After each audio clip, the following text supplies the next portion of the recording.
Welcome. I'd like to call this December 14th, 2015 meeting of the Coolidge City Council to order and ask that the Pastor Johnson with the Community Presbyterian Church give the invocation. Please remain standing for the Pledge of Allegiance afterwards. Friends and elected representatives of the people of Coolidge, it is my honor and pleasure to stand before you. As a minister, I'm reminded of the anecdote of the president after whom this city is named, when after returning from church one Sunday, was asked by his wife, "How was church?" "Fine." "How was the pastor's sermon?" "Good." "What did he talk about?" "Sin." But he had to say, he was again it.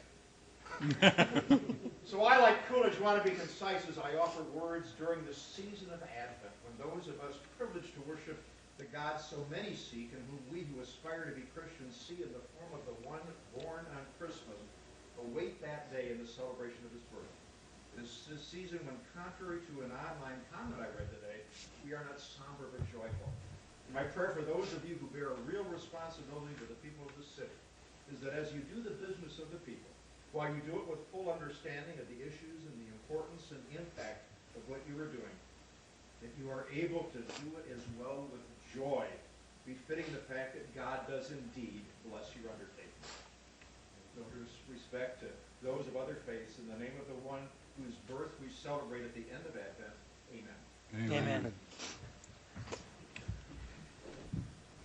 I pledge allegiance to the flag of the United States of America and to the republic for which it stands, one nation, under God, indivisible, with liberty and justice for all.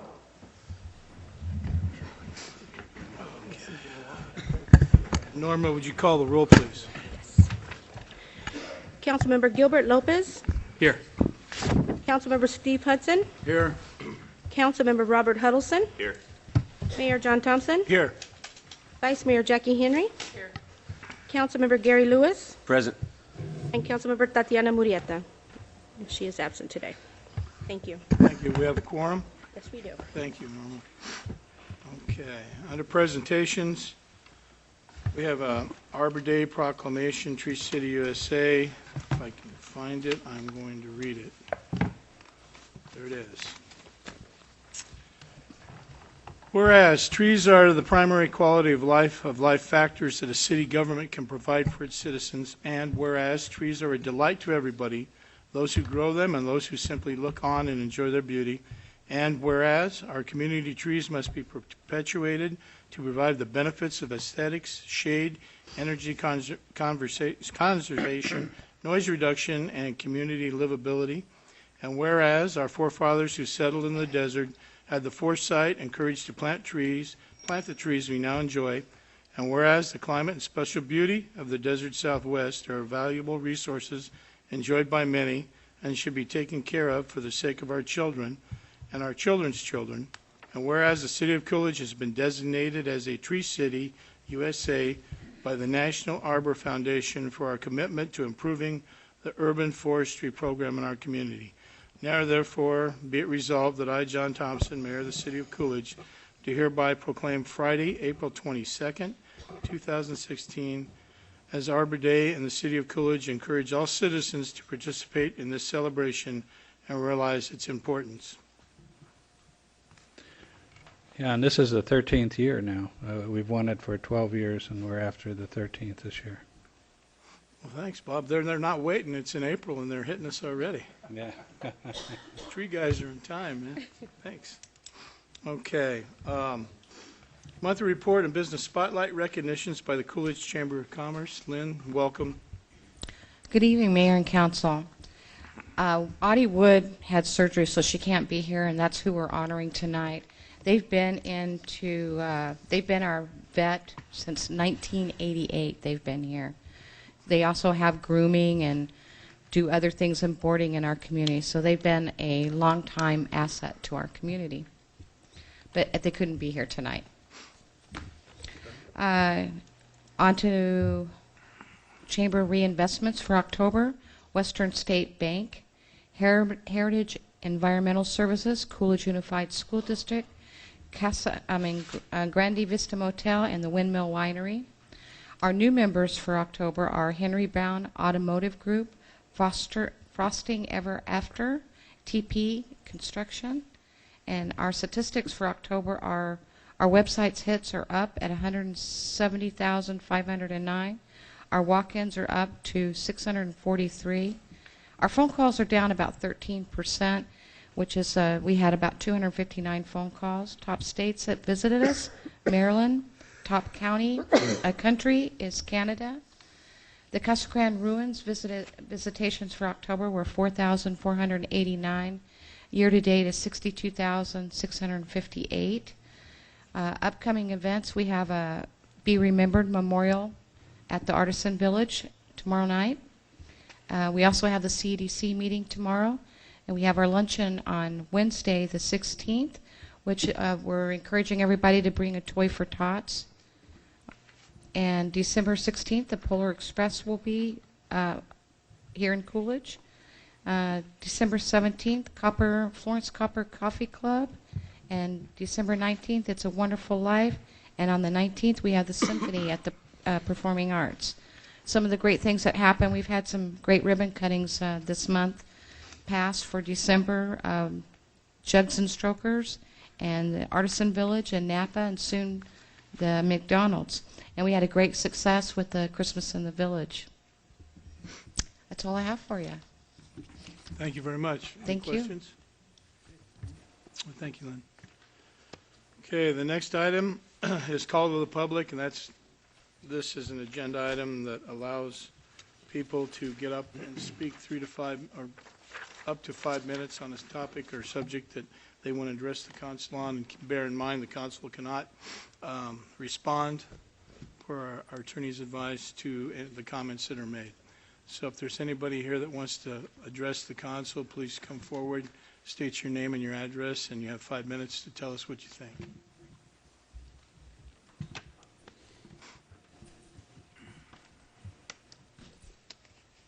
Council member, my name is Richard Shar, on Tags Cafe. I want to commend the city on cleanup and stuff that they're doing in the alleys. You can see from one end to the other now, which would be good for law enforcement. That's pretty much all I got to say. Thank you, Richard. You bet. Is there anyone else?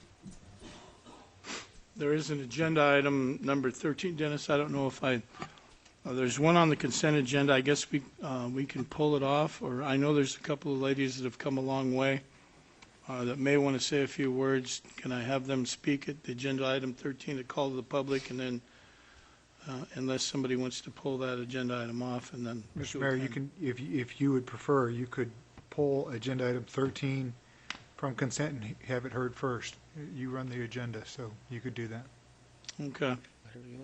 I know that they came a long way, so then I can pull agenda item 13, resolution number 1538, a resolution of the mayor and city council of the city of Coolidge, Arizona, County of Pinal, opposing closure of the Arizona training program at Coolidge, Arizona. Discussion and action. Is there anyone in the audience that cares to speak to that issue?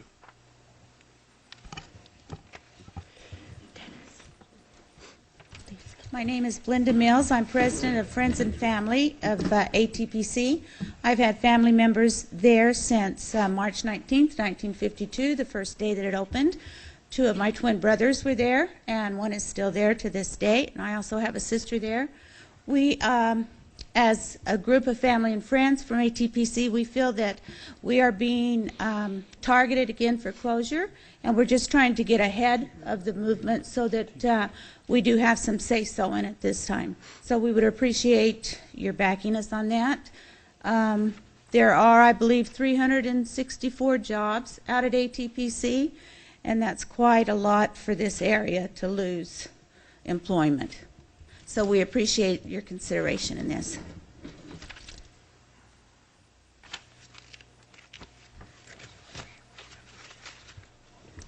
My name is Jonita Rains, and my sister resides on campus in a group home. And currently we're waiting to make an appointment with the department that serves her. and in follow-up to a meeting that was held on campus back in July. And they are responding to a new regulation for Medicare and Medicaid for their income. And if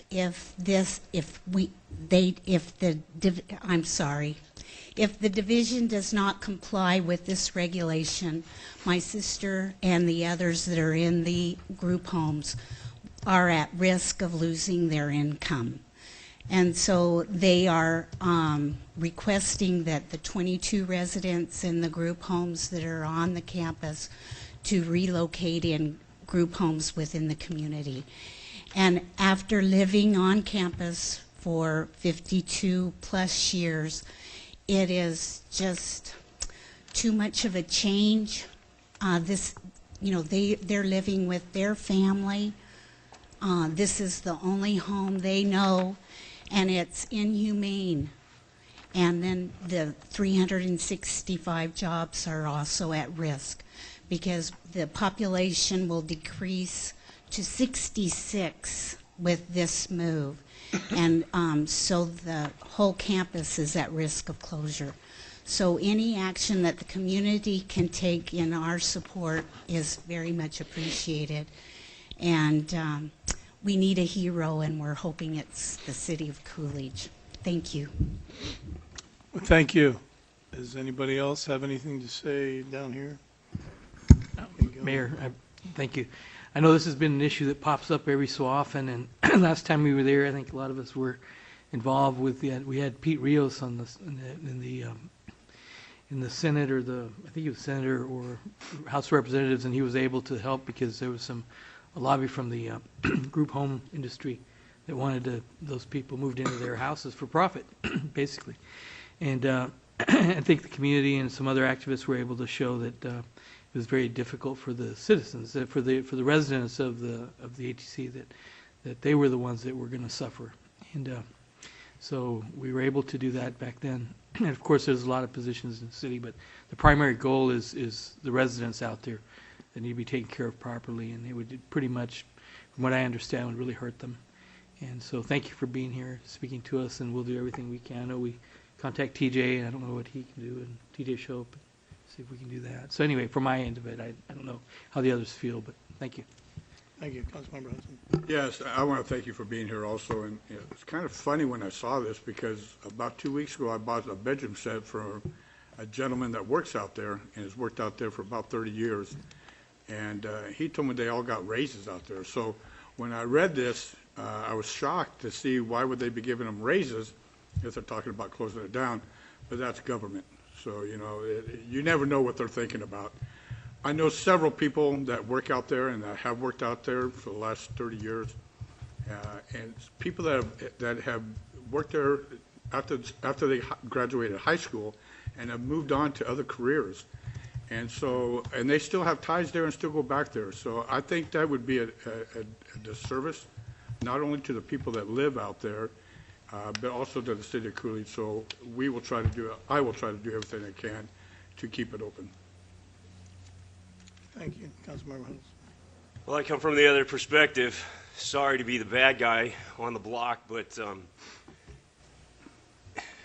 what is Ducey trying to do with this? From what I understand, we're out of money and we're trying to cut back. He's trying to make cutbacks and to get within the budget. Anytime you do that, you make enemies right away. But the money runs out somewhere along the line. It just always does. And from what I understand, would they be going to a private enterprise home? Okay, so that brings into question the next thing is, who takes better care of them, private enterprise or government? I don't think the government does anything better than the private enterprise. I know you have failures on both sides. We could all find failures and evils on both sides, but at the end of the day, government incentivizes nothing. Private enterprise incentivizes everything. If you want my business to take care of my handicapped child or mom, you're going to have to do a better job than the next guy, and I'll have more incentive to take my handicapped child to that guy because they'll do a better job. And with competition, you always end up taking care of people a lot better. Where do you want to go for health care? Cuba or private or VA hospital or private enterprise? And I think anytime we can support private enterprise, it's a good thing. Everyone wins in the long run. However, you have people that are being employed by government services right now. And the first thing we think of is, what about their jobs? And I agree. It's difficult. But what about the taxes that are going to get raised to give raises? If you have 13,000 people, you have 300 that are going to get paid, and you have 12,700 that are going to get more taxes. So anytime we can support private enterprise, that's the route that we ought to go, not the socialistic paradigm. That hurts everybody in the long run. I think anytime you can support private enterprise, it's better for the prices, for the people taking care of them, and for the patients. I just wanted to put in my 2 cents worth. I know Ducey's he's making the tough calls, and I certainly applaud anyone who's willing. I know it's political suicide, right? Because you don't get people's votes, but is it the right thing to do, and will it take care of more people in the long run? Can I address that? Yes, ma'am. I mean, it's fine with me. No, I just wanted something I didn't point out. We had a white paper study done, and to move the clients into the community costs the government twice what it's costing them to be at ATPC. So it is not a budget concern on this portion, because it is twice the cost to put them out into the community. So Ducey's not doing this to cut back on I his think budget? it's coming from DDD, and I don't even realize if Governor Ducey realizes what's going on at this point. I don't know if it's reached him. Tim Jeffries, who is under him, and Dr. Love, I don't even think that Governor Ducey realizes it yet. Okay, thank you. Councilmember Lewis? Yeah. Originally, I wasn't going to say anything, but I kind of feel compelled to do so. Normally, I can agree with private enterprise being the way to go. But in this situation, you know, I side with the ladies that are here in the audience and the majority of the rest of us up here. And having working in the medical field in one capacity or the other, I can tell you that the private sector of group homes is nowhere near what we currently have with Arizona Training Center. And just because it's a private enterprise, they're still receiving government funds from Medicare, Medicaid from the state. It's just they have less regulations, and they're not directly governed by the state necessarily. And a majority, if not a vast majority of them, have had a lot of criminal complaints and issues come about because of the neglect that they're giving to patients. Now, while the training center doesn't sit inside our city, and it's not something we could take direct action, I think we are compelled to, with the amount of citizens that we have out there and the residents who are affected by decisions that we make, you know, we need to support this group in trying to keep this place open. You know, you have the patients in there, like they said, some of them 52 years. Moving them to a group home, I can pretty much assure you their lifespan is going to be a lot longer if they stay where they're at. You try to transition them into a strange place, they just take 10 steps backward. It's not a one step, two step, it's a huge regress. And I don't think supporting that change is beneficial to anybody. And I don't think the private sector will gain anything or lose anything. They do well on their own, but they're also receiving government money. So closing it or supporting the closure of it isn't going to save the state any money, because if I'm not mistaken, the private sectors are able to charge the state more than what the training center does. Like the lady said, it's twice as expensive. And I've been in some of these homes. These people buy $600,000+ homes and turn them into group homes and charge these families an ungodly amount of money to have their luxury home, which them and their families reside in as well. So there's some hanky things that go on with the private sector in regards to group homes, and being on both sides of the fence, it's not a benefit to change, and I think it would do a lot more negative to our community, to the residents of the training center, and I, for one, wouldn't want that on my shoulders. So with that said, I do support assisting in any way we can to keep your cause going.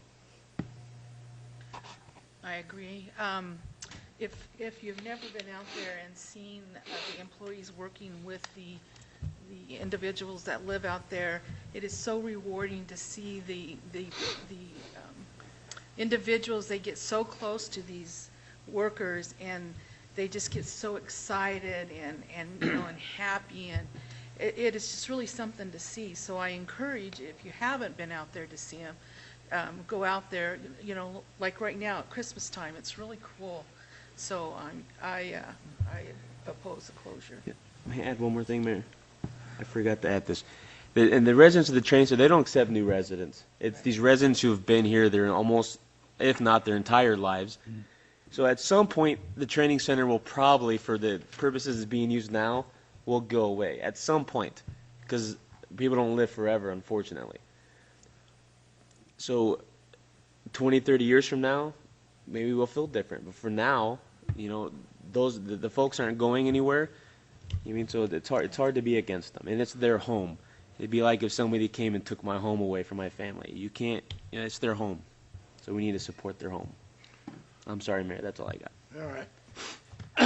Well, thank you very much. I was glad to get this out of the way. Thank you, ladies, for coming. It goes without saying, I think first and foremost, it's the right thing to do. Why they've lived there forever.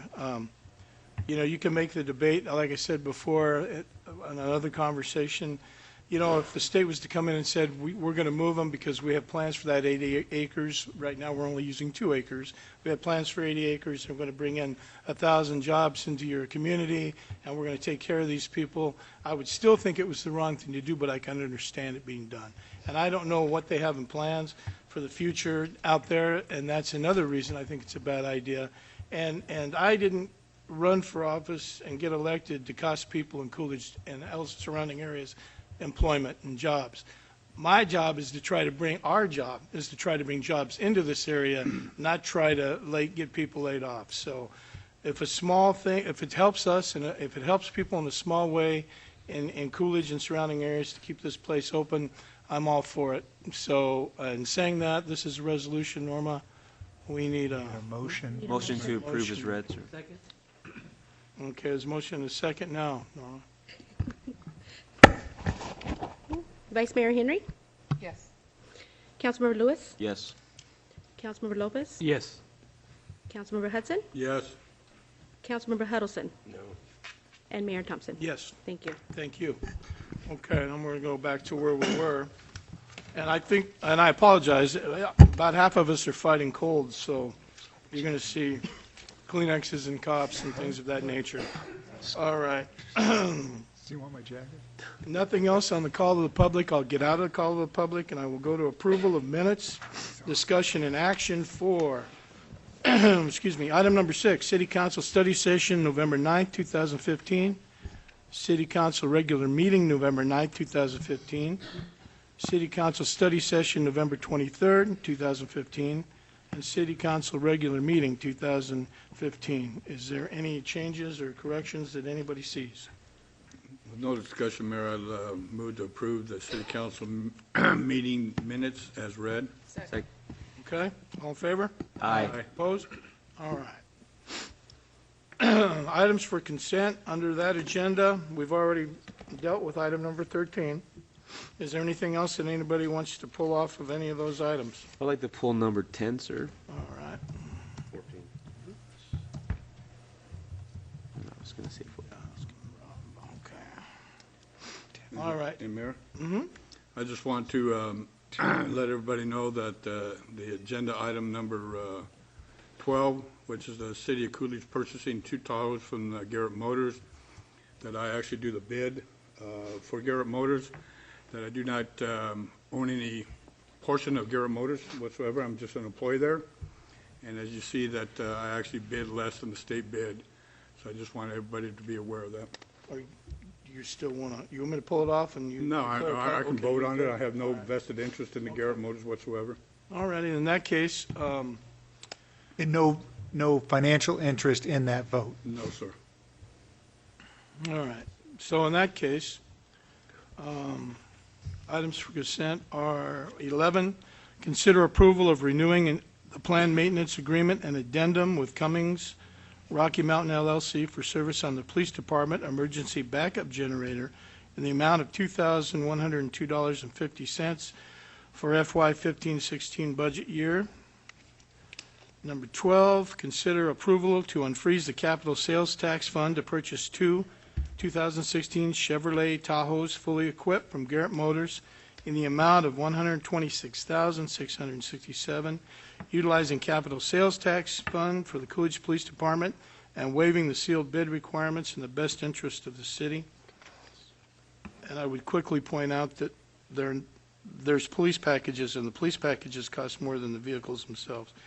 So item number 15, resolution number 15-39, a resolution of the mayor and council of the city of Coolidge, Arizona, adopting the Coolidge 2025 general plan major amendment schedule for 2016. Item number 16, consider approval of entering into an emergency base station amendment with Banner Health Agreement number 0440-02-48871. Banner Health, doing business as Banner Health Grande Medical Center and the City of Coolidge for base hospital services, authorizing the mayor to execute the necessary documents. And item 17, consider approval of entering into a professional services agreement between Standage and Associates Ltd. and the City of Coolidge for design and construction services for improvements to Northern Avenue in the amount of $16,000, authorizing the mayor to sign an agreement. Okay. Yeah, Mayor? Oh, good. I move to approve items 11, 12, 13, 15, 16. 15 and 16. 13, I'm sorry. 15, 16, 17 is read. Second. Okay, Did I get them all? yeah. All right. We will Second. require, Motion is second, and this, is there a resolution involved in this one? Yes, That there is is, correct. okay. No. Okay. Councilmember Lopez? Yes. Councilmember Hudson? Yes. Councilmember Huddleston? Yes. Councilmember Lewis? Sorry Yes, about I'm that. sorry, I thought I Sorry had a about couple. that. Vice Mayor Henry? Yes. And Mayor Thompson? Yes. Thank you. Thank you. Okay, and we'll go to item number 10. Consider approval of the liquor license application number 06110028 for Tequila Jack's Cantina, submitted by Nicolas, help me out, Salikas? Terligas, for the owner of NT Enterprises LLC for the business location of 221 South Main Street, Coolidge, Arizona, 85128. Councilmember Lewis? Yes. I'm sure I probably made Nick sweat back there by pulling it. Like I do with many things, I pull it so you can come up and talk, because we have a lot of people who watch this on TV versus showing up. So I would like people to get to actually know what's going on with Tequila Jacks, and you can explain a little bit what's been going on with the improvements. And I'm sure you didn't want to come up and talk today, but yeah. And I would like to say too, for Mr. Salikas Speaks, he also owns a restaurant north of us in Johnson Ranch, and he is a resident of Coolidge. And I know that his other business isn't in Coolidge, but it's a great establishment. They do rather well, and the food's phenomenal. So we're glad that he's bringing his business ventures to our city as well. Thank you very much, Welcome. Council. So yeah, we're definitely want to come into Coolidge here, and Lynn's given me the opportunity to do something with the old Main Street Tavern. Got a couple partners that thinking of turning it into like a cantina where we get live bands, kind of be the sports bar of Coolidge, where we've invested in about 12 TVs in the place. We'll be playing the NFL ticket and as many sports games as we can. We want to turn it into more of a like an entertainment center, where we've been even thinking of doing like stand-up comedies and just whatever, will bring the people and give some entertainment for the town. I know there's and food. Actually, we're gonna be, because the place doesn't have a kitchen yet. We're gonna bring in food trucks. We're thinking of kind of rotating them out every couple days. That way we get a different variety of different foods on different days. But yeah, I'm trying to make the move from Santan Valley. I live here. I'm a resident of Coolidge, and I want to make this like my permanent home with, business and my living quarters. Any questions? Questions? Just a comment. Thank you, because that's what it takes to revitalize the downtown. A good restaurant, it draws people, and as council, we can work on density to get some good quality housing around it so that there's walk traffic. And I know I talked to staff about providing weekend bus service if we can to help with people, move people around, because we only do it during the week. Things like that, we could partner together, it'd be great. And thank you so much. Yeah, I would love to do that. I mean, I've talked to a few of the other bar owners in the area, and I'm not coming in here to cause competition with any of the other bar owners. Like I talked to Scott from the Goose, and he does It's a rodeo guy. yeah, he does his rodeo, but he does karaoke on Wednesdays. So I told him, hey, Wednesday's your karaoke night. I'm not doing karaoke on Wednesday. It's not that we're a huge populated city, so we, whatever we could do, not to step on each other's feet, but work with each other. Same thing with Shorty's around the corner. They're doing karaoke through Thursday through Saturday, so we'll probably take a Monday, Tuesday karaoke night. But I just think that if we all kind of work together, we can definitely we can get this. Because every time it's been a dream of mine to do something in that old downtown. Because every time I drive by it, I'm like, it's got so much potential. You just don't see that type of building. It's all commercial strip malls. You gotta, you can't park your car and walk around the block. And I think the old downtown it's definitely, I think it's gonna happen. So, yeah, I'm gonna try my best to be a part of it. Councilmember Lewis. Yeah, I just want to thank you very much for your commitment to Coolidge and commitment to the downtown. I think Coolidge needs a good, clean sports bar here in town. I know there's a lot of people that go out of town for the football season and also the basketball season. I mean, you got the NCAA tournament that comes up. Hopefully we'll have a game at Cardinal Stadium. And but just so that it's a nice, clean, friendly sports bar. And I think it'd be an asset to Coolidge. So thank you very much for your commitment. And like I said, I appreciate you coming in. If you've ever been to his establishment up north, he runs, a pretty tight ship, nice, clean establishment. So I think you're on the ground floor of one of the few businesses coming into the downtown. You're helping us go in the direction that I know a lot of us want to go. So again, I appreciate it, and I can't wait till you're open. Thank you. Thank you. Thank you. I appreciate you coming in and doing something in the downtown area, and look forward to that. Hopefully, maybe you can get a commercial kitchen sometime and then do your cooking Yeah, there. hopefully, if we'll see what the first year brings us, and that's what my background's really in, cooking. That's a good thing because I like to eat. Yeah. So does Gary. Yeah. All right, We ought to go thank down there one you. day. Date night right there. All right. Nicholas, thank you very much. We Thank you, appreciate everything you've done, and obviously if the city can do anything to help you, we will certainly we do it. So thank you. I think this is just the beginning. I think you made a good move, and I think things are going to happen down there. So thanks a lot. Thank you very much. Thanks for your support. You betcha. If there's nothing else, I'd like to motion to approve as read. Second. Motion to approve. All in favor? Aye. Opposed? Ayes have it. Congratulations, sir. Good. Thanks, Nick. Item number 14, consider approval of entering into a nonprofit agreement between the City of Coolidge and the Coolidge Performing Arts Center Foundation, Inc. to promote and support the performing and cultural arts offered at the center and the Artesian Village. All right, council member, you asked. My question too. Well, who's on the? You could ask it to me. Finances. Yeah. Bob, do we transfer finances here? Is that part of the deal? Well, we had an outstanding intergovernmental agreement from 2002 with the foundation and the school district on the Performing Arts Center itself, and we've committed funds to the maintenance and operation of the center.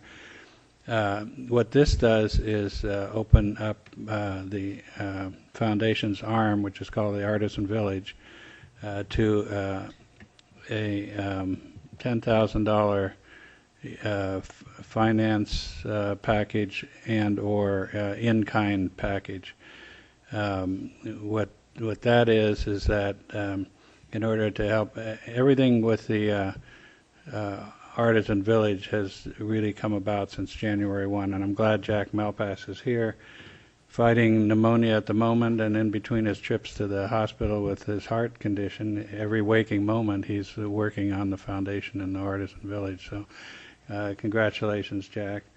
What we needed from the start was that some things that we couldn't afford to have done. For example, there was I have this from Public Works. We had to clear an irrigation line using the vac truck. Well, we were charged for that some $300 and some, along with the upgrading and unloading a truck where we had to use a forklift, which the city had. So there's some things the city could help with the Artisan Village and help the day-to-day progress that was being made. So we said, well, we should put something in the budget, and obviously all of this will be in your budget next year. It'll all be feathered out properly. But since everything has happened since January, everything is just overnight. We're asking for the $10,000 either in kind or cash to help jumpstart the Artisan Village. And so we would subtract like $300 and some, for example, and some other things from that $10,000. So it wouldn't be exactly $10,000 cash. It would be whatever remains outside the in-kind contribution. Along with that,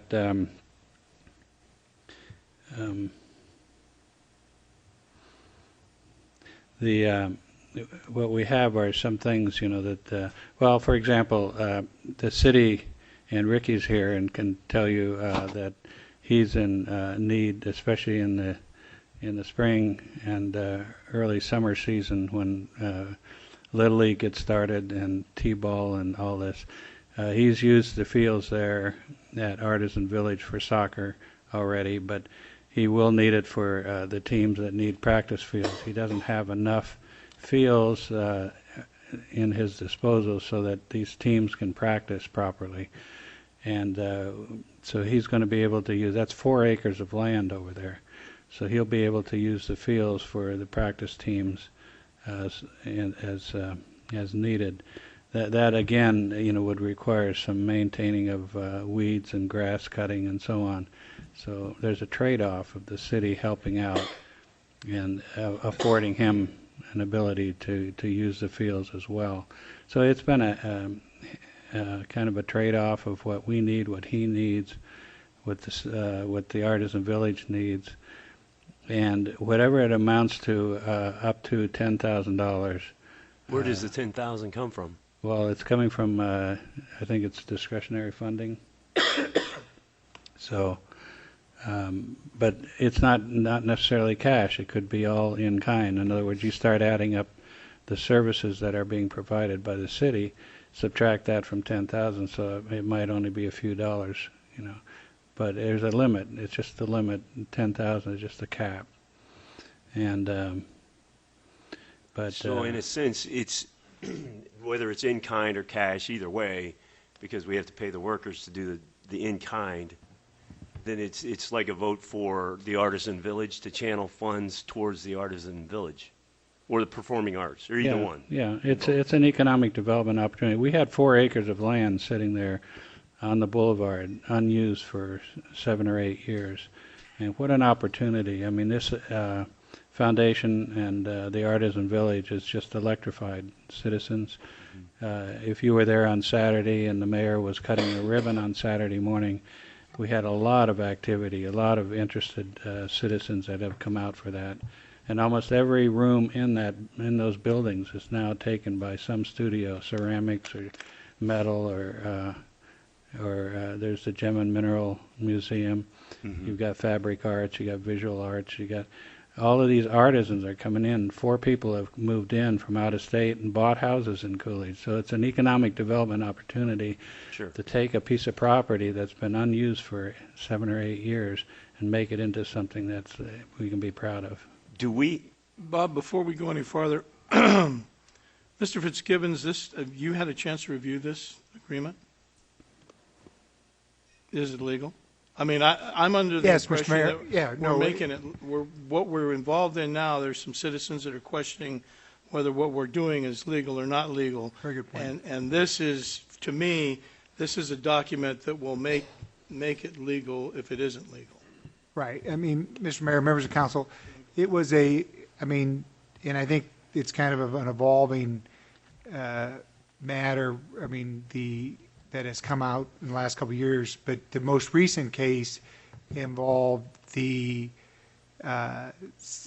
City of Phoenix unions and the time they used and what was fair and what was a proper gift. And from that case, there was a lot of good discussion about that, if the cities are going to enter into these types, agreements where they're potentially are looking to economic development or things like that, that it's not enough just to say magic words anymore. You got to kind of define what you're looking for. And I think that's what this agreement does. It has very specific titles about support economic development resource, but then underneath it says specifically what the expectations of council would be from that. So we're not just, and I think under the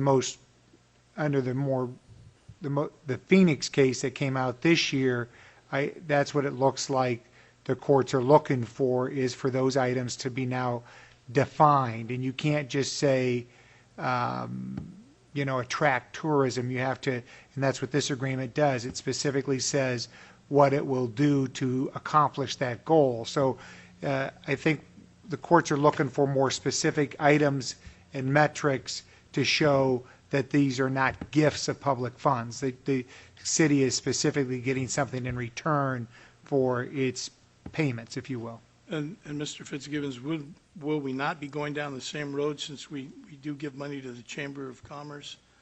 But we have an agreement with the Chamber of Commerce that specifically says what our expectations are. Now, those agreements, obviously, when they come back around next fiscal year, we'll probably want to sit down with the Chamber before that comes up and says specifically exactly what our expectations are so that we define it better, because that's clearly what the court is requesting more recently, is that we be more definitive in what the city's getting for the payment the city's making. And that's why if you read Section 1 of the agreement, that's exactly what his office asked for.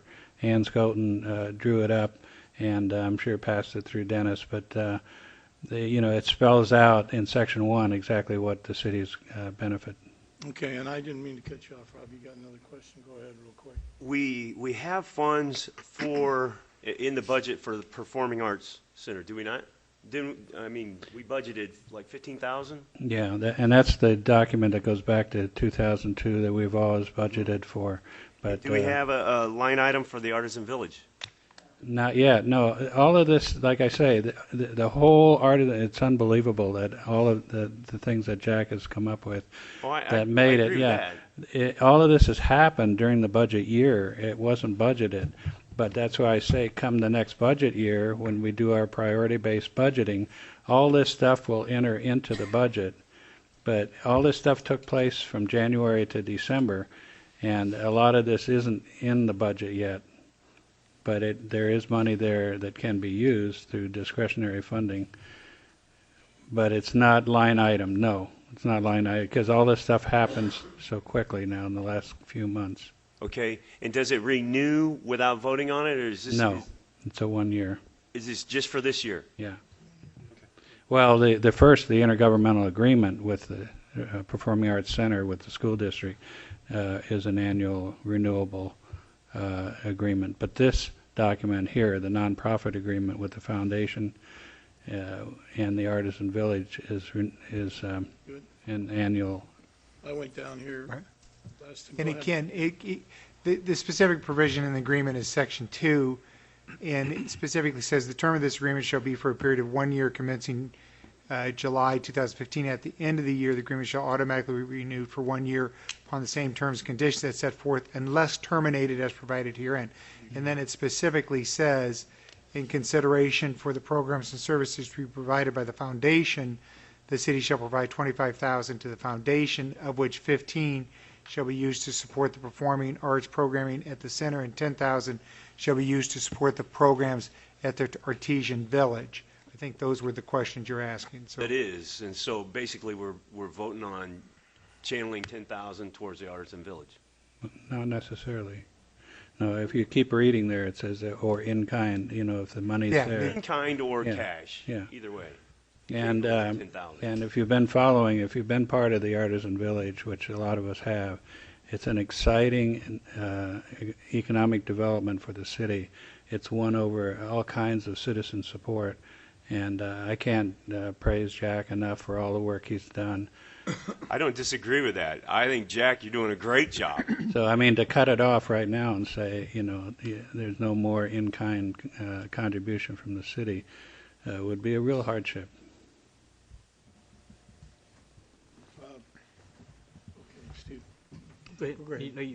No, I've lived in Coolidge for 35 years, and I have never seen anything that is like the Artisan Village. And what the Coolidge are going to reap the benefits from in years to come, to me, is going to overcome the money that we support or the work that we perform over there. And the citizens that are worried about it, they ought to go through there, and they ought to spend a little time at the Artisan Village. They ought to see what Jack Malpas and Rick Miller and the rest of the people do. When you can take the Coolidge school systems in the city of Coolidge and an independent group like that and come up with something that is going to be an asset to Coolidge, to me, it's worth $100,000. Because what we're going to see for our kids and the impact that we're going to have on economic growth and the money that the Coolidge is going to receive is going to overcome anything like that. So that's all I have to say on that. Okay, thanks. Let me go down to Gary. You can go Gilbert first. Go ahead, Gilbert. Oh, thank you, Mayor. No, I just wanted to kind of echo that. The honor wall over at Rodriguez's house is going over there, and it's going to be a place that's public for for people to come and see. And it's not a memorial; it's an honor wall, so you could be alive and still be on there. But I know, like my dad served in Korea is on there, and so a lot of people have their family honored there, and it's really exciting to see it going down there. So we get a lot of comments on that. But also the chamber's there, and they have an incubator that's there that they're going to try to incubate and help new businesses start up. So as everybody says, the artisan part of it is really cool. My grandson was over there picking up these big rocks. They're really light. I think they're volcanic, but he had it over his head. He had pictures of that. So, I mean, the children are getting very excited about science, and that's where we really are lacking math and science skills. So it's amazing, as Councilmember Hudson said, see how many people are out there and really getting into it and really involved. So, Jack, thank you for your leadership and all the others that are involved out there. I think it's a great asset. So I certainly think, as far as the budget goes, we always come up with things that come up during the year that we have an opportunity to fund. So as long as we don't, it's a budget. So as long as we don't exceed our cap, which we always kind of add to it, so that then you're fine in adding things to the budget in the middle of the year. We do it all the time, and all the cities in Arizona do that. As long as it's done publicly like we're doing here, and we're talking about it, citizens know what's happening. So it's an investment, and I agree that with how it's written, actually meets the test, because we always go through this too with federal money and general fund in Glendale on what are we getting for it, and this really spells out the relationship and the give and take, and so I think that's what you have to have. So I think it's done correctly. So thank you. Thank you, Councilmember. Councilmember Lewis. A few things, but first I just want to ask just for clarifications, because we recently, a few meetings ago, voted to funnel some funds from a different source into the village. What's the difference between that and with this, just for some clarification? It's still economic development, and instead of being with Access Arizona, which we've been since 1992, and really never received any benefit, that this was a way. We had 17,000 in the budget, so thanks to Councilman Hudson, he said, "Why don't you divide it up and give half to the CEDC, which is the Coolidge Economic Development Committee, and then the other half to Artisan Village to continue to promote." Because what we're doing at Artisan Village is to promote economic development, and but that was a separate agreement. And that's what I just asked for clarification, because I know the whole initial part of it, and not to throw stones, but there's more than one council member up here that had that idea and pushed for that, just so we're very clear on that. But, and we funneled the money for that, but so what's the difference? Because citizens are going to ask, well, didn't we just approve to give money? So what's the difference? And I'm not contesting it, because you'll find out once you make the clarification that I actually in support of this. I just want to know the difference, because we had some pretty strict regulations with the contract that we approved initially for the funds. So what's different for this group of money? There's not a lot of difference. It's still economic development. It's still trying to promote new businesses. As I forget who mentioned the incubator program, that we have somebody making soaps now, and as soon as they can build their business, they're operating out of the Artisan Village. They will be spun off into the city, and there's a certain time frame when they have to be out and open up their own business in the city. But what we want to do is build up incubator programs and other things for economic development ideas. So it kind of blends together, really. It's all for economic development. So if it's not different, why are we not just adding on to the original thing? 'Cause it looks like it's separate. Yeah. Well, that's why I mean, all this stuff happened between January and Yes, I December, understand. and until we get into the budget, that's where we have to line these things up, put them in the budget properly. I mean, these things just came at us, I mean, we didn't know we'd be backing out of Access Arizona. We did, and that was a good move. But, were they lined up in the budget? Not yet, no. But that'll happen as soon as we get into it, pretty soon. And a couple of things I had, just so it doesn't, because I'm not in any way, shape, or form against the village. I think it's a great thing. And a lot of people don't understand, when we chose as a city to take our economic development into our control, because like you said, we haven't been receiving much for what we've been putting into it to another organization. This is what happened to it. So it's kind of hard to see it until you need to go out there and understand exactly what the village is doing and why. And yeah, like you said, these are all new things, so they're going to come up first time until we get into our next budget and we make normal items for them. But I think that's something people just understanding. That's why we do have citizens who are questioning why we're doing this. But if you've been following along, it's all part of us taking control of where our city goes in our own hands. And it is, like you said, it is bringing in people. The chamber's doing a great job with the incubator stuff going on. And there is a lot of things. Mr. Malpass, like everybody said, is doing a great job. And it's not just Mr. Malpass, I think, is the heartbeat for the place, but he has a lot of arteries and veins that are going in that place. And we have Mr. Miller and yourself, that do a lot of work out there, and other city staff. So I appreciate that. I just wanted clarification on what the difference was, because I know we're going to get asked a lot of questions. Yeah. I just want to be able to give them the answers. Well, one of the things to add, I think where you're headed, and this is something I probably should have mentioned, we have a couple of very big developers lining up with us. Jacob Anderson with Pinnell Holdings, which is now called Saint Holdings. But we're helping him network, because he's pulling in, he's already has contact at the state level with some very, very large projects that he's been a finalist in. And we want to be able to help out promoting some of these people who are out for Coolidge and trying to bring business to Coolidge, big time business. So part of that economic development, I know Rick is very much involved in that, talking to Jacob and trying to promote pushing forward and getting our land, our industrial development land built. Yeah, well, and I think 10 grand is a nickel in the barrel for what we're going to get in return. Like Mr. Hudson said, you can't really compare. I mean, we got a winning lottery ticket. So we got to hold on to and do what we can. So I think it's a good idea. I just wanted clarification Yeah. because there's people that aren't going to understand, and I want to be able to have answers. Yeah. So I appreciate your response. Thank you. Steve, I've got you beat. I got 60 years here. Wait a minute. I'm a lot younger than I guess. Anyway, I'm thrilled that we have the Artisan Village. If the citizens of Coolidge have not been down there to go and see the Gin and Mineral Museum and the other things down there, they really need to get down there and see this stuff and see what Jack and the whole group that, I mean, there's a whole group that works on it. He's the one that, you know, is the one that gets you going. And but he's been down there by himself painting and all kinds of stuff, you know. So my hat's off to you, Jack, for helping out and getting that going. And it's just so many things that,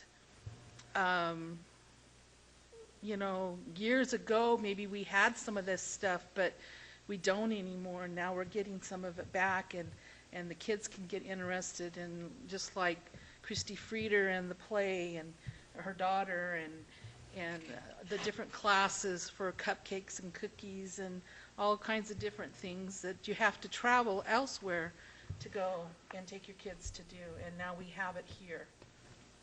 It's a great time to visit Christmas in the Village, right? This week? Yeah. It's been going Yeah, on. from the 12th to the 19th. Like yeah. 7 days of it? No, just Yeah. one day? Never mind. See, Jump the gun. if you would have followed the procedure and asked for a call to order, you wouldn't have said that. Rob, go ahead. Dear Jack and Artisan Village, I think you're doing a wonderful job, and I love you guys. I'm all for that. I'm only asking financial questions. Did I hear you say that it's okay to go over the budget? No, I said it's okay to change things within the budget as long as you don't go over the set budget. Okay. See, yeah, there's a maximum budget. Right, and we're not going over the budget. They always add a little extra because of grants and all that you have to have in case something comes in, so you plan to get everything, but you never do. So. If you got the budget. That's a question for Lisa, and we're not going to even get into that. Okay? But no, we're not. Here we go. All right. My comments regarding this issue is we all are out and about all through the communities at different meetings for the city. I've been doing it for a long time, and up until we got the Artisan Village going in, there really wasn't much to talk about. Nobody came up and said, hey, you guys are doing a great job over there. That thing's really got potential, and I'm seeing that now. You couple that with some of the other things that are happening here. You know, you've got that facility over there, Tequila Jack's Cantina may make a go of it. People come in here, they need places to eat, they need places to drink. Tags has got a good business, and hopefully it'll get better. You know, the businesses, this is a good thing for the businesses. You know, and I look at it from a different perspective, too. Since 2002, 2004, we spent about $300,000 in economic development to an agency that didn't bring one business in. Didn't do one thing for us. So if we spend $10,000, $25,000 a year on ourselves to try to bring businesses in, I think that's the way we need to go. On the other hand, and I know what you're thinking because I know you're on their board, so don't look at me that way. But as long as we're legal, and which you tell me we are, then I guess I would look for a motion to do something. No further discussion, Mayor. I'd like to approve consent agenda item, well, the item that was pulled, item agenda 14 as read. Second. Okay. Norma, I'll let you decide who won that race. All in favor? Aye. Opposed? All right. All right.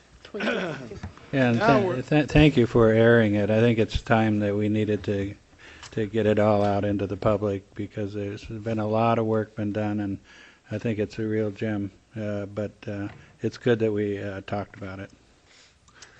Thank you, Bob. Okay, now we're finally under business regular items. Item 18, resolution number 15-40, a resolution of the City of Coolidge, Arizona, declaring a public record that certain document filed with the city clerk and entitled Chapter 22 Procurement Code of the Code of the City of Coolidge, Arizona, relating to purchases of any goods or services for or on behalf of the city, rescinding Resolution 12-01 and declaring an emergency. And good evening, Jill. Good evening, Mayor and Council. Before you this evening is the first of two items. This is a resolution adapting an addition to our City of Coolidge Code, adding Chapter 22 Procurement Code. This was initiated or requested by the Arizona Department of Transportation during a triennial review that the transit program went through in August of this year. During that review, ADOT looks at all of our operating procedures and our compliance with federal statute. Our purchasing resolution that's been in effect did not clearly identify that when procuring resources and using federal dollars, there are requirements in that bidding process that must be followed, such as sealed bid, procurement thresholds. Anything procured above $3,000 must be documented, whether it's through the section of obtaining quotes or obtaining sealed bids over $100,000. Our procurement guidelines followed the City of Coolidge rules, did not necessarily comply with federal rules. Also, with federal grant funds, you cannot use a local preference. You cannot give preference to a local business. It must be based on price and ability to deliver the service. Additionally, there are a myriad of federal clauses that must be included in the bid packet, and our procurement resolution at the time did not address that. So the city attorney's office did prepare a Chapter 22 to the city code to add procurement. It does go through the requirements that ADOT is requesting that we clearly outline for the Federal Transit Administration so that we can become in compliance. The majority of our bids that have been performed in the last several years have been in compliance with those federal requirements.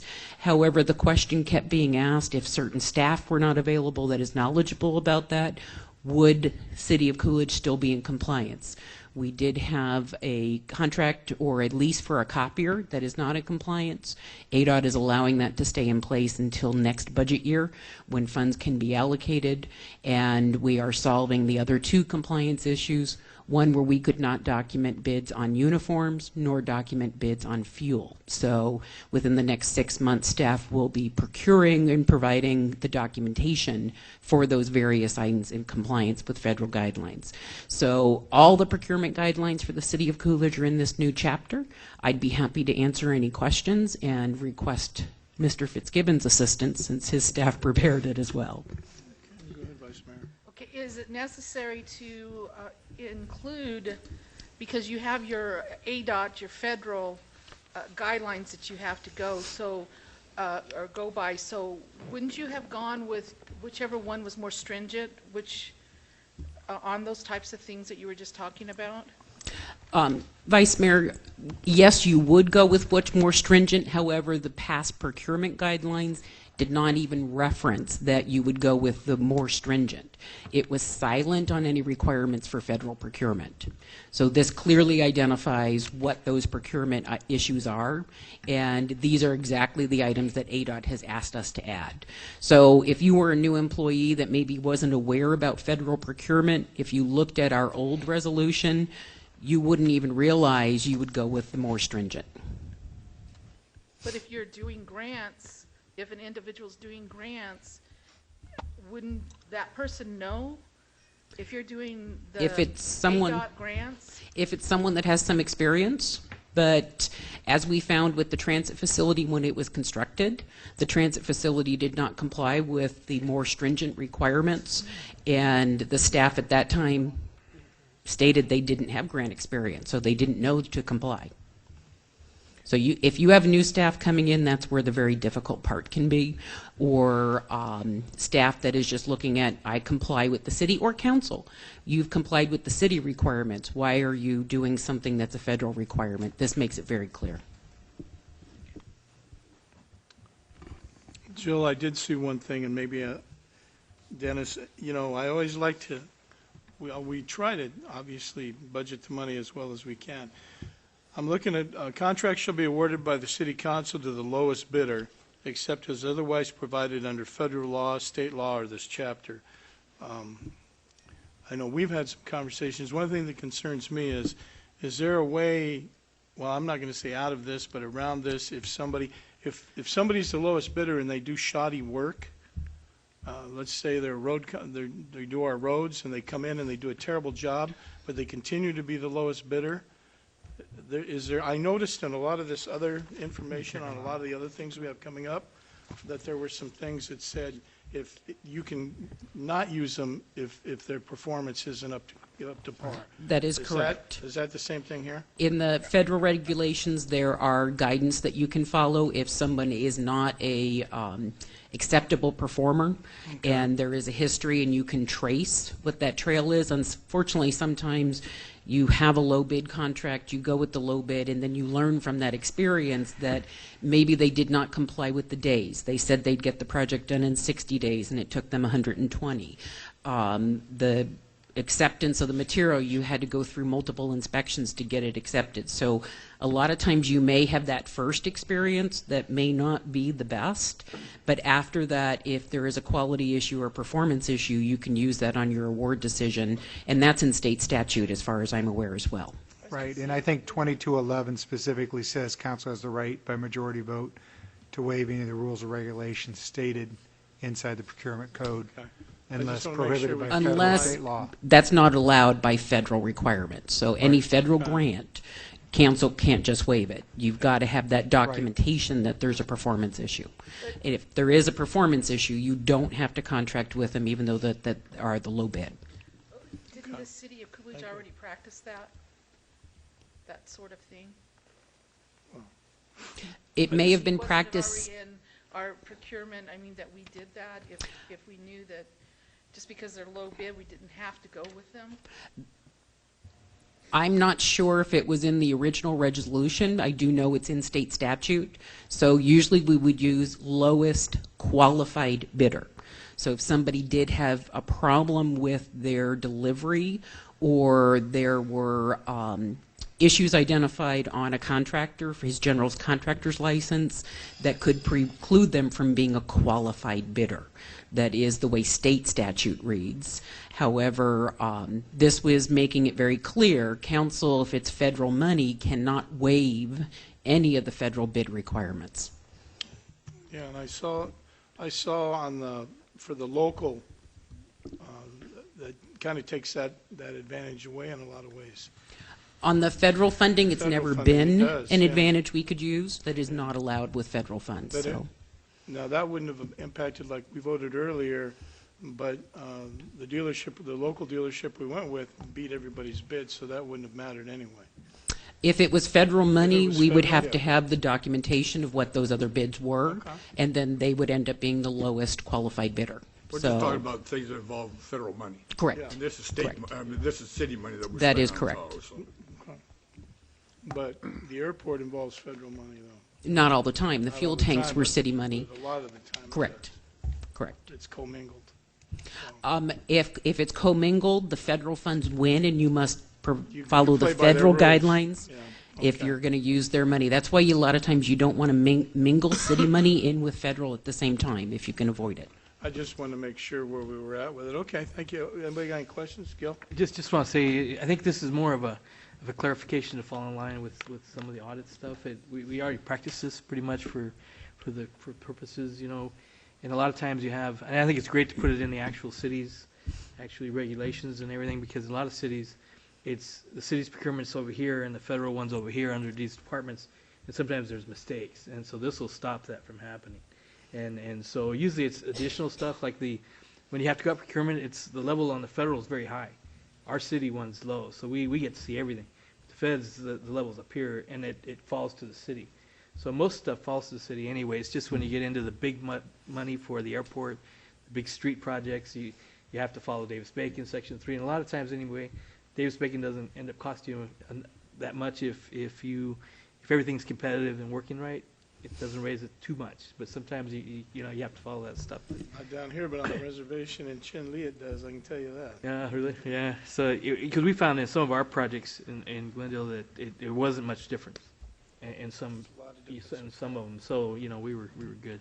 So anyway, I just want to add that it's kind of adding to and making sure we're fine on future grants so that we get that money. Okay. Get our citizens' money back to us. Yeah, that's what we need to do. Okay. Anybody else over here? You guys good?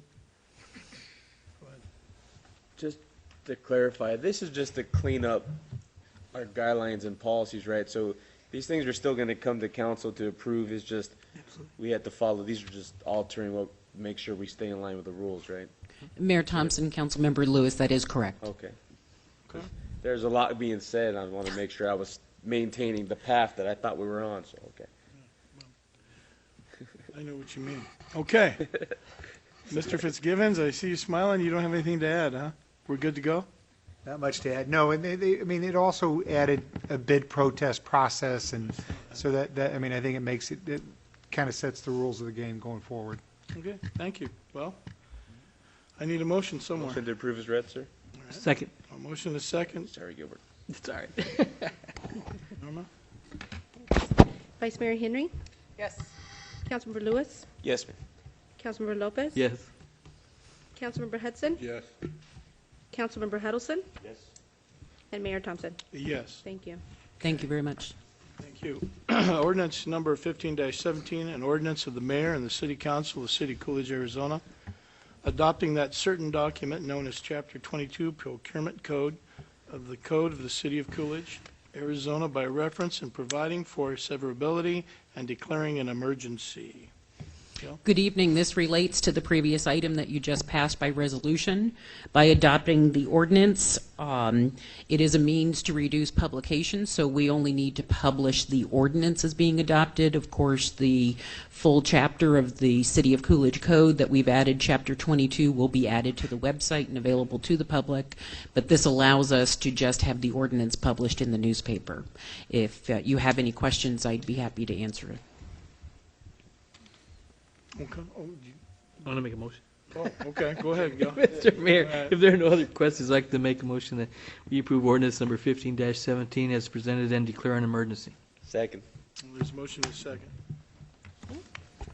Councilmember Huddleston, Yes. Councilmember Hudson, Yes. Councilmember Lopez. Yes. Councilmember Lewis, Yes, ma'am. Vice Mayor Henry, Yes. and Mayor Thompson. Yes. Thank you. Thank you very much. Thank you, Jill.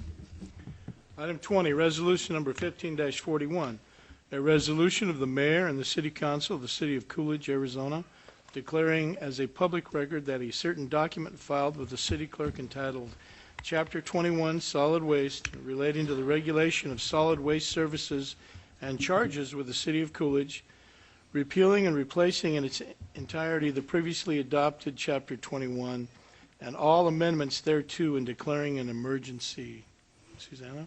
Good evening, Mayor, Vice Mayor, and council members. As we had in our discussion at the last council meeting, we have, I guess, ended or are getting ready to end or be at the end of our contract with RAD to provide commercial garbage collection within our community. State statute had changed that in 2010 that said we could not limit it to one supplier to do commercial collection in our community because we were already under contract when that happened. Or you know, when that legislation changed, we have retained that contract until its end. We actually entered into agreeing with that contract in December of 2008, and they had 60 days to actually kick that off, which ended up to be in February of 2009.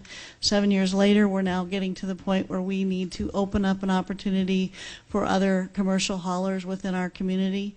This code change to meet that state statute. We have now developed a code change for our solid waste code that allows us to do that. It also recommends a method and a mechanism by which we can actually accept an application from anybody that may wish to supply that commercial hauling within the community. It will then allow us to also issue a permit so that we know kind of who's doing what in the community. We're able to basically say they're being supplied with the commercial collection that should be provided, as well as making sure that the providers have insurance and have adequate financial capabilities to provide that service to our commercial businesses. So this code change is in essence that mechanism to do that. We are recommending that because there are so many different places that the changes needed to happen, we would repeal the old code and put in a whole code then that basically made all those changes instead of a bunch of little edits through. So that's why we are repealing it.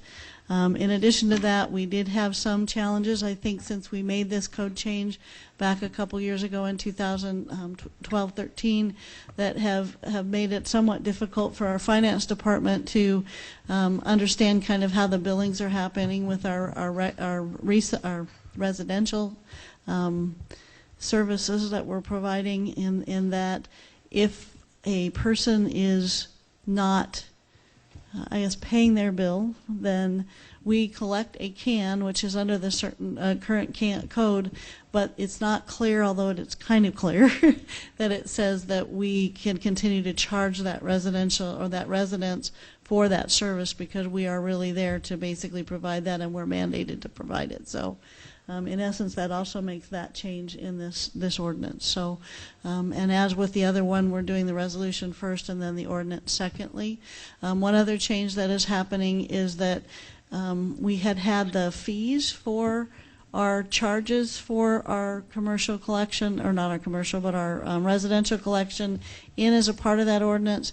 We'd like to do that by exhibit so that it's a little easier in the future should changes happen, that we don't have to repeal and adopt a whole new code again, that we would just do that one fee. So that is also being made in that, a change in this change to the code. So, any questions? I only have a couple of things. First and foremost, Mr. Fitzgibbons, is it legal? I know that everybody got, I mean, this isn't something that we would have ordinarily done, so is it, this new setup is all good to go? Right. Defensible? Yes. Thank you, I mean, Mr. Mayor, members of council, I mean, it's, I think they've worked hard on trying to marry up everything together, and yeah, no, and it puts everybody on notice what the expectations are and what the potential ramifications are of not complying with the code. Thank you, sir. And Susanna, have we notified our businesses? Are we communicating with them very well? Yes, we have sent out a letter to all of our commercial businesses that have business license within the community, and let them know that this change is happening. They are still allowed to go ahead and continue their contractual obligations with RAD. There is nothing keeping them from doing that. However, this allows, in case there is some other service that they wish to contract with, this allows them to do it, and then we understand kind of the implications from an insurance, et cetera, process. Does anybody have any questions over here? No, sir. Okay, and if that's the case, then I'm looking for a motion. Mayor, motion to approve is read. Second. Okay, thank you. Norma? Councilmember Hudson? Yes. Councilmember Lopez? Yes. Councilmember Lewis? Yes, ma'am. Vice Mayor Henry? Yes. Councilmember Huddleston? Yes. And Mayor Thompson? Yes. Thank you. Thank you. Item number 20 and 21, ordinance number 15-18. An ordinance of the mayor and the city council of the city of Coolidge, Arizona, adopting that certain document known as Chapter 21 Solid Waste of the Code of the City of Coolidge, Arizona by reference, repealing in its entirety and previously adopted Chapter 21, and providing for severability and declaring an emergency. And declaring emergency starts right away. Yeah, that makes it basically allowed to begin tomorrow. So the reality is I will be able to start accepting applications for these additional haulers as of tomorrow with that emergency in here, allowing us to kind of get that processed when we get a fee actually adopted in January for the application and the permitting of this service. Okay, thank you. Does anybody have any questions? Okay, hearing no questions, I look for... Motion to approve, sir. Okay. Second. Motion is second. Norma? Councilmember Lewis? Yes, ma'am. Councilmember Lopez? Yes. Councilmember Hudson? Yes. Councilmember Huddleston? Yes. Vice Mayor Henry? Yes. And Mayor Thompson? Yes. Thank you. Thank you. Thank you.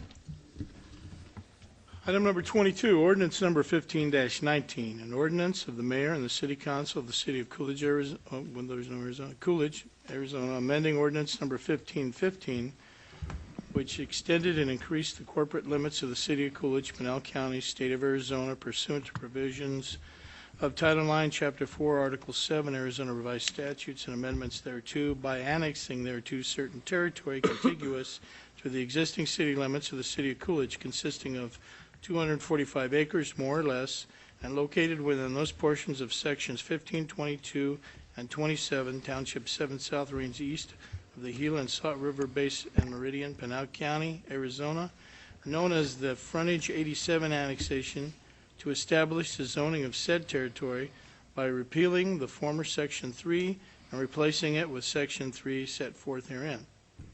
Mr. Miller.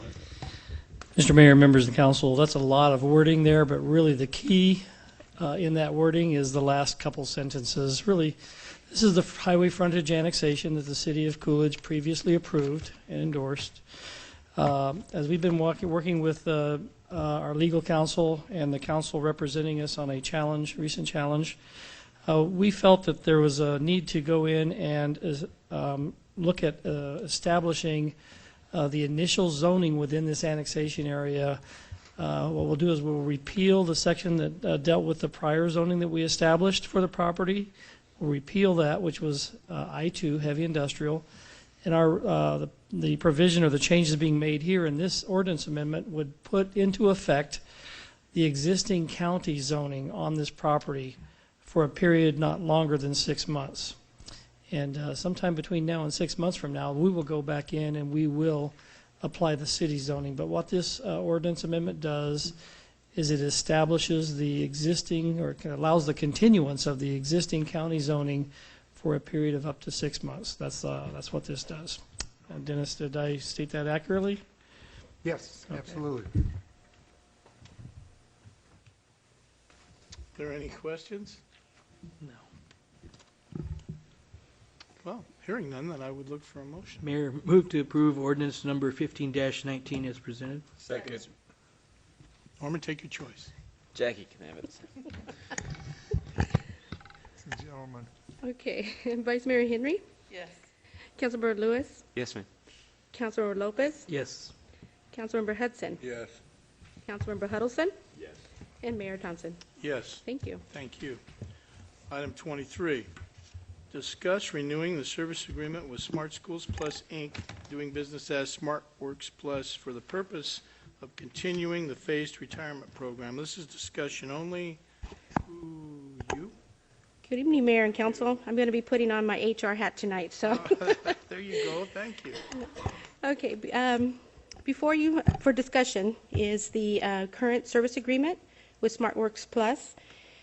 This is the phased retirement program that the city, let me back up a little bit. I'm so sorry. I have to go back here. Back in October of 2014, Council approved a service agreement for the SmartWorks Plus. And that is the phased retirement program which allows eligible employees who are contemplating retirement from the Arizona State Retirement System to retire, who are in good standings, and who have a satisfactory performance evaluation to participate in this program. But before I open it up for discussion, I'm just going to take a few minutes to give a little bit of history and explain what the phased retirement program does. So, and this will also benefit the new council, Councilmember Lewis and Councilmember Huddleston. The phased retirement program was implemented back in 2011. At that time, we had 2 employees who were contemplating retirement, participated in the program, and that agreement went through July of 2014. When that agreement ended, we decided not to renew that contract, but then 2 months later, there was interest expressed again. So staff went back out, negotiated a new amended agreement that came before council on October 14. The changes were, the first agreement for the 3 years was based on a fiscal year period, and also allowed the participant to automatically renew their contract up to a maximum of 3 years. The agreement in October that council approved changed it from a fiscal to calendar, went from January to December. And also, it was only for 1 year, so it was going to end on December 31st, which brings us to where we're at today. the current agreement is expiring on December 31st, and within that agreement, the terms allows us and gives us an option to renew for two additional one-year terms. So at this point, we're bringing it back to council, but we have, in wanting or needing to renew, we were supposed to notify SmartWorks within a 30-day period. Those 30 days have already come and gone, but in reaching out to SmartWorks, they have agreed to waive that requirement, but have also asked that if the city and the council so chooses to renew that agreement, that we go back to the fiscal year. What this does and why they prefer this is because the agreements, the employee or individual contracts for the participants are on a fiscal year basis. So they would like the agreement with the city and SmartWorks to also be in line with that same, the same agreements. So I will open it up for discussion. At this time, staff is asking for council direction on to whether renew, and if so, then we will go back out, reach out to SmartWorks, bring back an amended agreement that has the recommended changes per SmartWorks. This is discussion only, so I That guess you would just have to take the tone of the conversation of the individuals. Okay. Right. There are no votes or none of that. All right. There's no votes. In that case, we'll start down here. Councilmember Lewis. After reading this stuff, I'm trying to just understand what exactly SmartWorks is. So an employee of ours would technically retire through the state system, and then SmartWorks employs them as a contracted employee who services the city? That is correct. So you're in essence, you're retiring so early, or not early, but get that, but then still keep your job just in a different system. Correct. And Mayor Thompson, Councilmember Lewis, I guess I should have further explained, when an employee retires and enrolls in this program, what they do is they remain in their current position, okay, but they only get 80% of their current salary at the time they retire. So that savings averaged about 25% for the city in salary and benefits. So that is correct. Okay, and I know I'm going to get heat for what I'm about to say, but, well, I'm going to say it. So, there's different generations within our city, and we have gaps all over the place. And one of the biggest complaints for the younger generation is they have a hard time getting jobs because people aren't retiring anymore like they used to. So this kind of creates a system why I can retire, but I still have my job. So you're still things creating this kind of wave of. I know the word double dip comes to my head, although no, it's technically not double dipping because you're not staying in the same system. But I think it's just a way to kind of backdoor the system, and I'm not a fan of any activities where you're coming through the back door. Say walk through the front door and kick it open if you have to, but never through the back. So I'm not a fan of it, and if we had a vote today, I'd vote no, just so it's clear, because I think, if you're ready to retire, retire. If you're not, then don't. No one's forcing you to, and I want to make that clear, right? No one's forced to. We don't have any rules saying you have to retire. This is a personal choice that the employee is making. Mayor Thompson, Councilmember Lewis, that is correct. It is not, no one's forcing anyone. It just, it comes to a point where they're eligible to retire, so they're contemplating it. And again, the phased retirement program, what that was designed for was to phase that individual into retirement. So they could possibly are ready, probably not 100% ready, so this program allows them to eventually, fade out and phase into that retirement. All right. So. Well, I'm not a fan of it, so I'll let everybody attack what I just said. So we. Yeah. Yes, I am a fan of it. I think it gives the long-term employee the chance to get used to the retirement. They pay their own insurance, so the city isn't paying any of their insurance or anything like that. Insurance is a big deal. It's very expensive, so it helps that person. And I feel like if somebody's going to work 30 some odd years for the city, that's the least that we can do for them. They have dedicated their life, half of their life or whatever, to the city. And a lot of them are employees. A lot of employees are hometown people who started right out of school and have done quite well for the city. So I hate to penalize them, and I just want this I wanted this to stay on. It doesn't mean that we have somebody right now that might want to retire, but you yourself have said you're looking forward to retiring, and you would be interested in that the last time I talked. Rachel, just different people. So I wanted this program to remain you started in high school, and look how long you've been here, and I think you've done exceptional. I have got here last week. I'm not trying to No. or anything like that. I'm just trying to say that you've done a wonderful job. Thank you. Have advanced. Yes. You started in finance under the school project, what was it called? It was the co-op. It was the co-op program in high school. And then you got hired full-time, and then you went on in to be city clerk and have done a phenomenal job. Thank you. So I just think that the city and the school does it too. I think that it's there, we can offer it. It doesn't mean anybody has to do it. Correct. But it's there for that. Right. I might think of something else. Thank you, Mayor. Yeah, I think it's a good option. And back when we did it, it also saved the city money.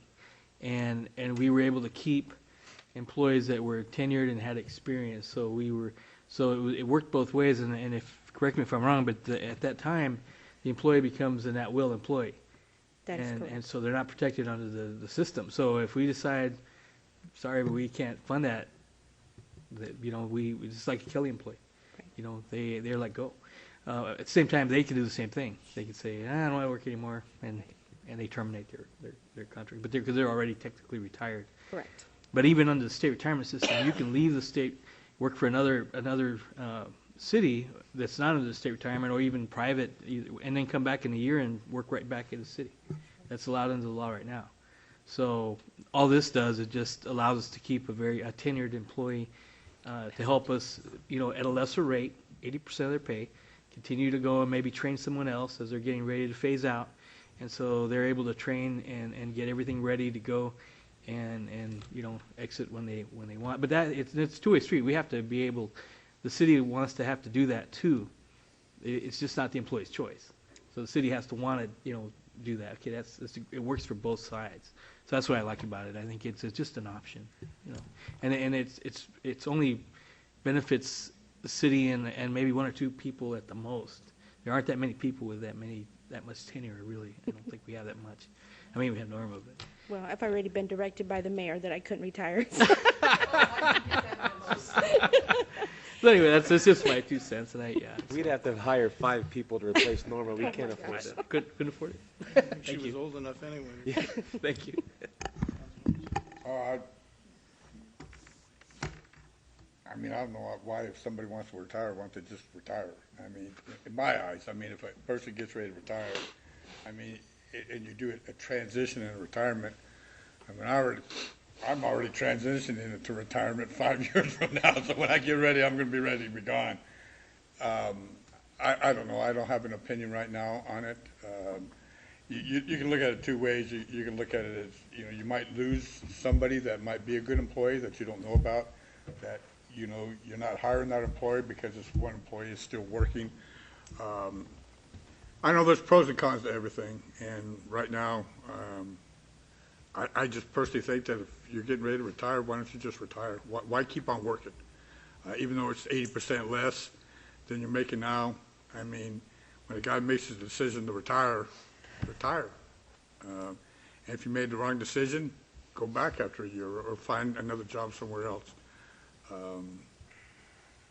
When I get ready to retire, I'm going to retire. I'm not going to have one foot in the door and one foot out the door, Anyways.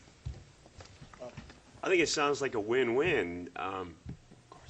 If you're happy with that retirement period. Norma, if you were saying, I'd like to have that option, and the city's going to save money with it, I don't see why we wouldn't want to offer that. Well, if you combine what everybody said, I agree. Bottom line is it's just another option that we have to offer. Next Thursday, we have a couple of guys is it Thursday, there's a retirement? This Thursday. I mean, you know, and I recall, it wasn't that many meetings ago, I think there's somebody up here said that there's nobody that can't be replaced, and to a certain extent, that's true. But you can't bring a couple of 19 or 20-year-olds in and put them where Felix and Juan are at and expect you're going to get the same results.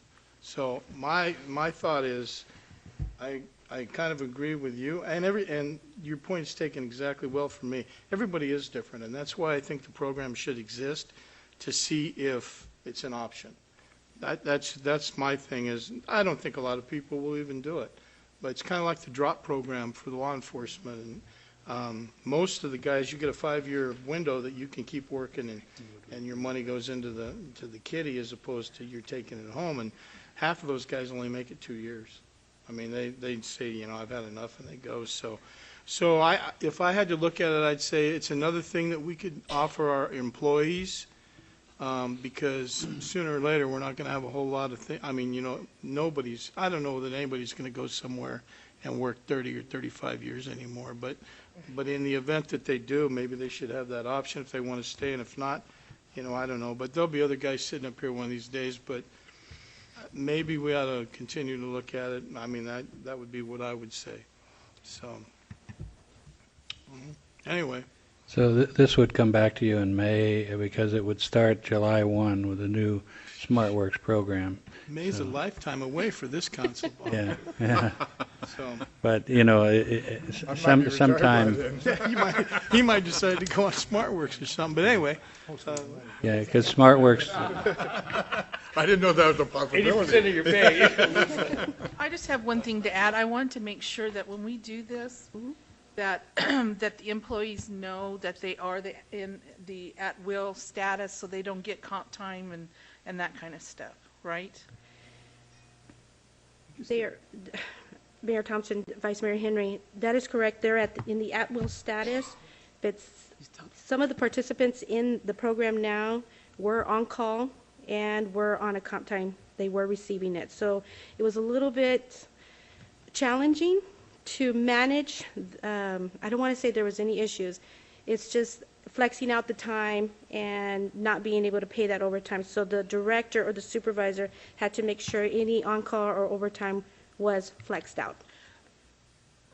Norma, being on the SmartWorks program, does that increase, like if you were 3 years away to stepping up to the next multiplier in retirement? There's no more that doesn't count. No. You're retired. Okay. Yeah. Okay. Actually, you're retired. You're working through a contract. Okay. Right, no. Just kind of gives the employee that year, or, I mean, a few years ago they had up to 3 years, but that year to get used to paying their own insurance. I mean, So is it a 1-year thing, or is it a 3-year thing? Well, that's up to the council, Okay. you know, Okay. what we decide, but the 1 year, you know, I guess they could come back and ask to be renewed or whatever, but Okay. I just thought that the program is an excellent program, and I didn't want to see it go away. Well, I'm sure we'll see something on it again before May. Yeah, well. That's the direction of the council, yes. We can bring it back before May. It just takes effect July 1. Yeah. Could I get Effect July 1. guidelines and everything? Not past July, but The upcoming July, Upcoming July July. of 2000. That's SmartWorks' request, is that it go from July 1 to June of the following year. So the new SmartWorks agreement, that if you decide to approve it, would be effective July 1. I'd like to get a packet on that if I can, and that explains everything about it, if I Okay. could, please. Sure. So if there was. Council can't retire. Well, as long as Steve's If there. there was any employee that's in that SmartWorks right now, they could not ask to be renewed. Right, their contract ends December 31st, I That is think. correct, Vice Mayor Henry. Yeah. They were made aware that when they entered into this program, the contract had ended December 31st. So those contracts are up. It's Juan and Employees right now. There's three. Yeah. There's 3 employees. Felix and Juan, if you guys are around at 10 o'clock on Thursday morning Thursday and over at the noon public on Friday. workshop, and then noon on Friday for Linda. Yeah, I And think- Linda's is going to be at conference, in the Just one growth add- management yeah. conference room. Nothing I say is going to change anything ever. But Acknowledgement for Linda. I just want to make clarification because, of course, after I spoke, things were said. you know, in my personal opinion, I don't see not having the program as a punishment. In my opinion, becoming an at-will employee is more of a punishment than staying on the job at your regular rate and getting all the benefits and stuff. So, I mean, there's two sides of the coin. Each have their benefits. I mean, just how you look at it. Me not wanting the program isn't a lack of respect or lack of appreciation for the employees whatsoever. I think Coolidge has some of the best employees around. And I've said that before I was here, and I'll say that when I'm gone. I just think from a society as a progression thing, you know, you keeping people in places, there's, you know, you got the people at the bottom. That's why you have employees leave, because there's nowhere for them to go. And yeah, that employee retires, it comes back at 80%. But the person taking their spot isn't necessarily going to make the same money that one was making anyway, so there's still savings. It's not a guaranteed 20% savings. That's just keeping that employee, you'll save 20%. The employee is going to give themselves one heck of a pay raise by doing this program, and I think that's why it's beneficial in that aspect. But as far as progression, and you know, our job is we want to retain as many employees as we have, and I know we've lost people for this very reason, because where they want to go, they can't get there because you got people who just aren't leaving, and we're giving people an extra reason not to leave. I mean, if you spend 30 years in Coolidge, thank you for your service. Go enjoy your retirement. That's my thinking. But then again, I've got a long time before I retire. So, yeah, my opinion might change in 30 years. But now, that's where I'm at. So I just wanted to clarify that. I don't think it's a punishment. I'm not against the employees or trying to improve their quality of life or anything. It's just, you know, I think trying to keep our status going forward, I think it's good to not keep this program. So. 1 year.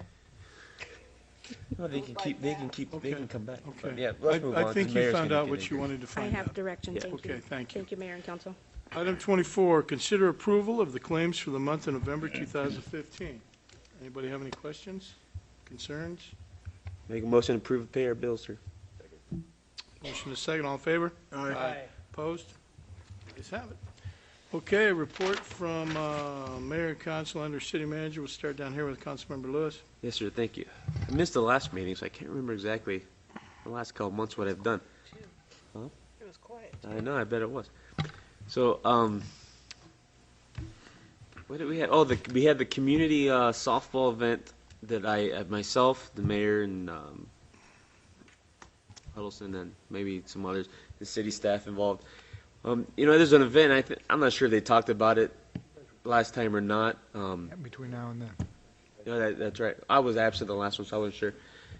You know, a citizen. When I ran for office, this is something I talked about. So, and we had a citizen come meet with the mayor and the police chief. Thought, well, how can we bring the community back in the police department and everyone together? And I think this was one giant step in the direction that we need to go. You know, we didn't have major involvement from all the departments, but it was kind of put together the last minute. It was just a few weeks' notice. But the police department was heavily involved. Majority of those guys who could be there were. You know, citizens group showed up. We had the teams were mixed together, so we had city employees and council mixed in with citizens. You know, PD Officer Martinez cooked some pretty good food, and a good time was had. There's pictures on the Facebook page for the police department. And I think it connected the citizens with who represents them, you know, as far as police and council. And so I think it was a good thing. The mayor and Mr. Payne and the police chief did a real good job on getting that to happen. I think next time Mr. Fitzgibbons needs to come play with us, but and make sure that the game's legal. Speed on the bases. Yeah. You know, I missed the Christmas at the Village this Saturday. I think it was the same day as the softball thing, wasn't it? No. No? I don't even know what day it is anymore. It's rain. I can't even think of it. That's I want to think. You know, we have this is our only meeting of the month. We have Christmas coming up, so I'd like to extend, you know, Merry Christmas to all citizens, city staff. Hope everybody enjoys the holidays. I know that we get a few days off, or the city does. And today actually marks 1 year since 3 of us have been on the council, and I could tell you it's been a year beyond what I imagined. We jumped right into some pretty heated issues, and all I can say is keep the seatbelts on because the ride's not over. I look forward to 3 more. That's all I got. Thank you.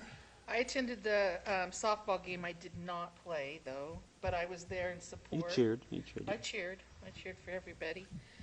And I thought it was really good. I was hoping that there would have been a better turnout, but hopefully next year there'll be more people. And hopefully we'll get the press out there next year. I wasn't able to go tonight. My nephew Tanner graduated from fire school at Pima College. So I just wanted to tell him good luck and congratulations and tell everybody Merry Christmas and a Happy New Year. Okay. Councilmember Lopez? Thank you, Mayor. I just also wanted, I attended the honor wall ceremony we had with the mayor, Mr. Rodriguez's house, and then I attended the Artisan Village Christmas, and it was really amazing. And Rick was there, and we had some gentleman, and Rick, his name escapes me, but Tom Labonte, yes, and he brought some really cool minerals that he donated to and some are on loan, and these are really good. And I really found out a lot about the mayor's mining experience, so that was really cool. He's got a lot of years in that kind of knows a lot about minerals and gems too. That was pretty cool. But it's been really interesting with that kind of thing. So it was really nice, and a lot of people were very involved, and also. The choir that was there from the church group was just outstanding. They were really nice. We were all sitting there listening, and it was raining, cloudy, but everybody was really happy and had a good time. So I just want to thank everybody that attended. Thank you. And Merry Christmas and Happy New Year. Everybody have a safe one. Thank you. Well, I missed all the activities 2 Saturdays ago because in the private sector you don't get every Saturday off. So I had to work and collect sales tax for the city of Coolidge. And I did a pretty good job. Fine job, Steve. Fine job. And last Saturday, I couldn't attend the Artisan Village, Christmas in the Village, because I went to the Polar Express with my granddaughters. And if you ever get an opportunity, go to it. It's well worth it. It was a fantastic time. Got a little snow. And and I want to wish everybody a Merry Christmas and a happy and safe New Year. I keep my eye on the national scene. I'm sure that many of you do too. And things can blow up for a city, a little bitty city can be on the national map in a heartbeat. I want to thank Jack Payne for trying to bridge the gap as far as relationships between police and the community. I just thought that was an outstanding softball day. I went to that and enjoyed it thoroughly, met Jack and talked to him a little bit, and I just thought he did a great job trying to bridge the gap and bring the community together with the police department so that there would be a good relationship, so that here in Coolidge, if something were ever to happen, it doesn't have to be like what we see all over the place. We can come together. And so thank you, Jack Payne and Jim, the police chief. It was just excellent. It was a good softball day, good tradition to start. Other than that, I'd just like to say Merry Christmas. Remember, Jesus is the reason for the season. It sounded good. The reason for the season. Mr. Fladley? Yeah, Councilman Huddleston, that was pretty brave of you to talk about your team that lost to the mayor. They did lose. I didn't Struck out like 4 times. The mayor is 1-0 right now. He's undefeated, but his team won. Anyway, we weren't keeping score. So, tomorrow we have the Coolidge Economic Development Committee meeting at 11:30 at Artisan Village, in case you're up and around and interested. Otherwise, and there's a chamber luncheon at Artisan Village on Wednesday at noon. But Thursday morning at 10 a.m., again, you're invited to stop by the Public Works shop and wish Juan and Felix a happy retirement. And then Friday at noon over to the Growth Management Conference Room for Linda's retirement. So, and everybody have a Merry Christmas, Happy New Year. Thank you, Bob. He's not even waiting. Merry Christmas, Merry Christmas. I'm glad you tested it out, because if you don't die, I'll eat mine. Great. This is great. I just, it has been a year, and it's been a very interesting year for me, as it has been for others here on the council. I want to, first and foremost, thank the city staff. There's been a lot of changes. We've demanded a lot of things from them, and they've come through on various and different fronts. I know they didn't always appreciate some of the things that we asked them to do, but they got them done. And I think this coming year will be even better. We'll see more things. We're starting to see businesses come into town, even to downtown. The roads are getting redone. There's a lot of positive things going on in Coolidge. And you know, I guess you can't believe everything you read in the papers, but we're not very popular if you read the Examiner. But, you know, I would say that I appreciate the hard work that this council's done. It's not easy to come in and have 3 new members and change everything. And people, it's a learning curve, and it takes a while. I mean, you know, Gilbert and some of these other guys, Steve and Jackie, have been on here for a long time. And I mean, for me, you know, I've been familiar with government, and it took me a year to get geared up and see how things really worked. So I expect that there may always be controversy, but I think at least there'll be a more educated type of controversy with this council. I do think we'll do things will be done a lot better. I expect to see some progress next year, and I really wanted to thank the staff and the council and the citizens of Coolidge. You know, it's always good to have somebody come down and interview guys in front of Walmart, and somebody that's probably not even from Coolidge, and listen to what they got to say about Coolidge. But I think we're going in the right direction. Nobody likes change, a lot of times, including myself. But I think that you can see some things happening. For many years, you didn't see a lot of things happening. So I want to thank everybody, wish everybody a Merry Christmas, and I look forward to having a good 2016. And in saying that, I would look for a motion to... Motion to adjourn, sir. All right. All in favor? All right. All right. Adjourned.